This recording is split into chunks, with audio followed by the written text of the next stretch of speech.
வணக்கம் அன்பான மாணவ குழந்தைகளே, நான் உங்கள் ஜால் மாஸ்டர். இன்றைக்கு நாங்கள் பார்க்க போகிற விஷயம் இலங்கையிலேயே மிக பழமை வாய்ந்த நீளமான புகையிரத பாலமாகிய மன்னம்பிட்டிய பாலத்தை பற்றி தான் பார்க்க போகிறோம்.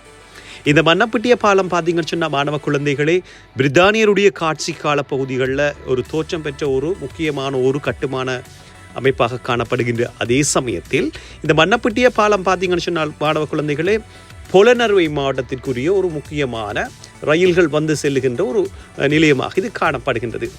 அந்த அடிப்படையிலே கொழும்பு, மட்டக்களப்பு, திருகோணமலை போன்ற நகரங்களுக்கு செல்லும் ரயில்கள் எல்லாம் இந்த மன்னம்பிட்டிய பாலத்தில் இருக்கின்ற புகையிரத நிலையத்துக்கு வந்து செல்வதாக காணப்படுகின்றது.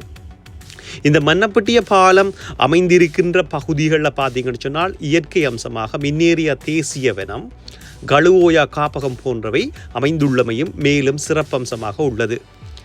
மேலதிகமான விஷயம் உங்களுக்கு ஒன்று சொல்லணும்னு சொன்னால் மாணவர்களே, பார்த்தீங்கன்னு சொன்னால் உங்களுக்கு அடிக்கடி பரீட்சைகளிலே சுற்றாடல் சார்ந்த செயற்பாடுகளில் உங்களுக்கு கேள்வி, அதாவது மன்னம்பிட்டிய பாலம் அமைந்துள்ள புதிய நாணயத்தாளின் பெயர் என்னன்னு சொல்லி கேட்பார்.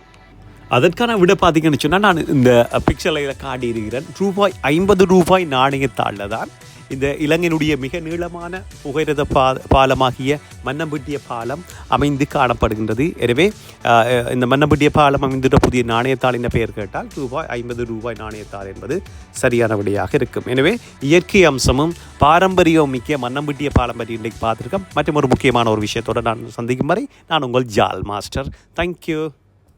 வணக்கம் அன்பான மாணவ குழந்தைகளே, நான் உங்கள் ஜால் மாஸ்டர். இன்றைக்கு நாங்கள் பார்க்க போகிற விஷயம் இலங்கையிலேயே மிக பழமை வாய்ந்த நீளமான புகையிரத பாலமாகிய மன்னம்பிட்டிய பாலத்தை பற்றி தான் பார்க்க போகிறோம்.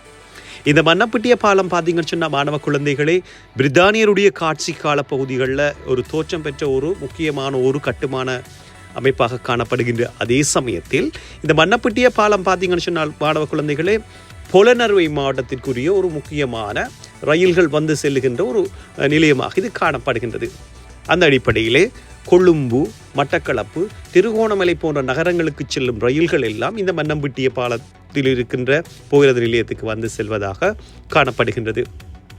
இந்த மன்னம்பிட்டிய பாலம் அமைந்திருக்கின்ற பகுதிகளில் பார்த்தீங்கன்னு சொன்னால் இயற்கை அம்சமாக மின்னேறிய தேசிய வனம், கழுவோயா காப்பகம் போன்றவை அமைந்துள்ளமையும் மேலும் சிறப்பம்சமாக உள்ளது.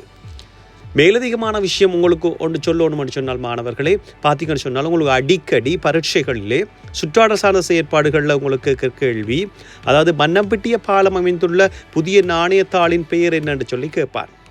அதற்கான விட பார்த்தீங்கன்னு சொன்னால் நான் இந்த பிக்சரில் காட்டியிருக்கிறேன். ரூபாய் 50 நாணயத்தாளில் தான் இந்த இலங்கையினுடைய மிக நீளமான புகையிரத பாலம்